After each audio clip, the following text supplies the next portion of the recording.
Trong Đấu La Đại Lục, sau rất nhiều cố gắng và nỗ lực, Đường Tam hiện tại đang trên con đường nâng cao thực lực của bản thân để sớm ngày trả thù Vũ Hồn Điện. Và mục tiêu hiện tại chỉ có một, đó chính là hoàn thành nhiệm vụ trong khảo hạch thứ 8 để sớm ngày trở về Hải Thần Đảo, tiến hành quá trình truyền thừa thần vị. Với khát khao cháy bỏng đó, rất nhanh, khảo hạch thứ 8 đã được Đường Tam hoàn thành vô cùng xuất sắc. Và sau khi đi tới Hải Thần Đảo, một chuyện bất ngờ đã xảy ra. Đường Thần lúc trước còn nói với Đường Tam, ông sẽ được hắn ở tại Hải Thần Đảo, muốn tận mắt chứng kiến hậu nhân của mình có thể trở thành thần. Vậy mà giờ đây, khi Đường Tam quay trở lại, ông đã liệt ra trần thế. Tuy vậy, trước khi qua đời, Đường Thần cũng lưu lại cho Đường Tam một vật, đó chính là Tu La Ma Kiếm. Trên thanh Tu La Ma Kiếm này, Đường Thần đã dùng toàn bộ thần lực mà mình đạt được trong 8 khảo hạch cô lọc vào trong nó. Chỉ cần Đường Tam đồng ý, hắn đã có thể tiếp nhận truyền thừa khảo hạch thứ 9 của Tu La Thần.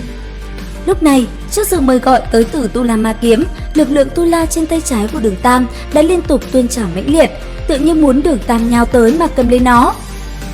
Thế nhưng, cuối cùng, Đường Tam lại khống chế tâm tình cùng cơ thể mình, cưỡng ép nó quên đi lực lượng mạnh mẽ tới từ Tu La Ma Kiếm, và cuối cùng lựa chọn truyền thừa thần vị Hải Thần. Và nguyên nhân khiến Đường Tam không chọn truyền thừa thần vị Tu La Thần cũng bởi vì, theo suy nghĩ của hắn, nếu như cùng lúc kế thừa 2 thần vị, chỉ sợ cơ thể hắn không thể chịu đựng nổi. Hơn nữa, lực lượng tới từ Tu La Thần lại quá khủng bố, thậm chí so với Hải Thần còn mạnh hơn một chút. Đến Đường Thần năm đó, đạt tới 99 cấp còn không thể hấp thu nổi lượng thần lực mạnh mẽ đó mà qua đời, vậy thì bản thân mình làm sao có thể dễ dàng tiếp nhận cơ chứ?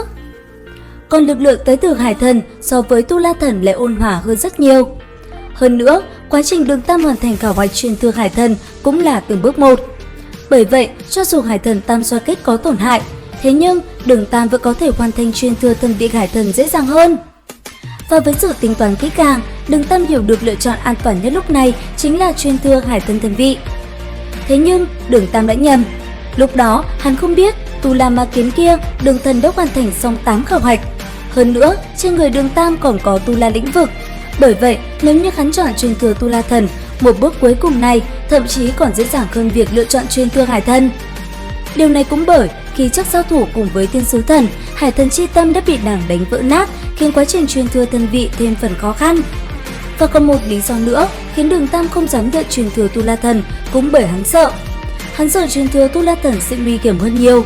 Tu La Thần được xem như sát lục chi thần, đối với người truyền thừa của mình yêu cầu càng thêm hà khắc. Cho nên, muốn truyền thừa Tu La chi thần cũng không phải là dễ dàng. Còn nếu tiếp nhận truyền thừa thần vị Hải Thần thì lại khác, vị thần này chuyên tâm cố gắng bồi dưỡng người thừa kế thần vị cho tới khi người đó hoàn thành mới thôi.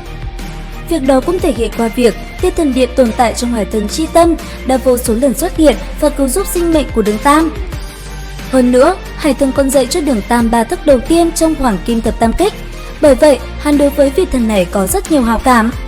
Cũng bởi những điều này mà cuối cùng Đường Tam đã bỏ qua việc tiếp nhận truyền thừa thần vị Tu La Thần mạnh mẽ mà chọn thần vị Hải Thần ôn hòa hơn rất nhiều. Tuy vậy, Đường Tam lại không biết ngoài bản thân mình ra, hiện tại cũng không còn ai có thể tiếp nhận truyền thừa Tu La Thần nữa rồi. Phẩm cấp của Tu La Thần so với Hải Thần, Lan Sát Thần và Thiên Sứ Thần đều cao hơn nửa cấp. Tu La Thần đời trước tuy sớm đã không còn trên thế giới này nữa, nhưng thần niệm mà ông lưu lại chỉ cần có người có thể luyện sát thần lĩnh vực sản sinh ra biến dị, chuyển hóa thành Tu La Thần lực thì thần niệm Tu La Thần sẽ phát hiện.